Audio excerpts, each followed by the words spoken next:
When I think about giving, and in particular when I think about giving to the Salvation Army or other organizations that really meet people at the point of need, I'm reminded of Matthew 25 when God is separating the sheep and the goats, and the whole thought that as we minister to someone who's hungry, someone who needs clothing, someone who needs shelter, we see that person, but in fact perhaps we're really ministering to Christ himself.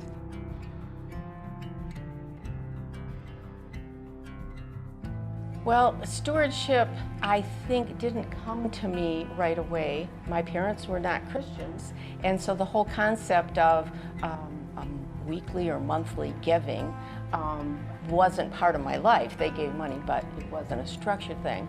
And then when I met Tom and we married, we did talk about that and said, we are going to give our tithe, our 10%, before we do anything else. And it was a miracle from God because it always worked out. I was fortunate to serve in the Air Force for 40 years, and one of the core values of the Air Force is service above self. And that really resonated with me, and it resonated with us as a family.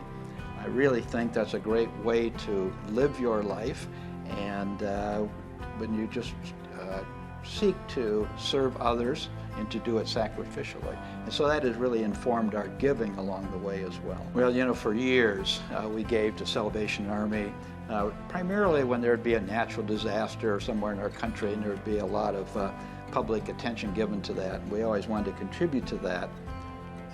As the years went by, we really decided that we should be doing that monthly. And so we built Salvation Army into our monthly giving budget. And then once we retired, and I had watched Salvation Army and many local community organizations really reach out to the families and the soldiers that I had the privilege of leading, and I saw what an impact they made.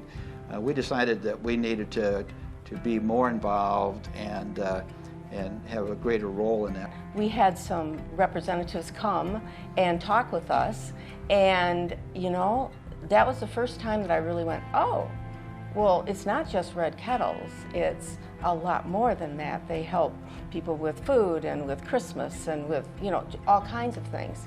And so at that point, we expanded it out into a legacy basis. Well, as we do estate planning, we wanted to make sure we found a healthy balance between what we might leave to our heirs and what we might leave to ministries that we care about. We did that through a trust at one point, but as time goes on, you develop an interest in other ministries. You see other ministries that are making a difference in your own community, and where a trust is difficult to change. It's expensive, it's complicated. Changing the beneficiaries in an IRA, it doesn't cost a thing. It really is as simple if you happen to manage your IRAs through on the computer. It's as simple as logging in and changing the percentages in there and clicking OK, and it's done. It doesn't cost a penny.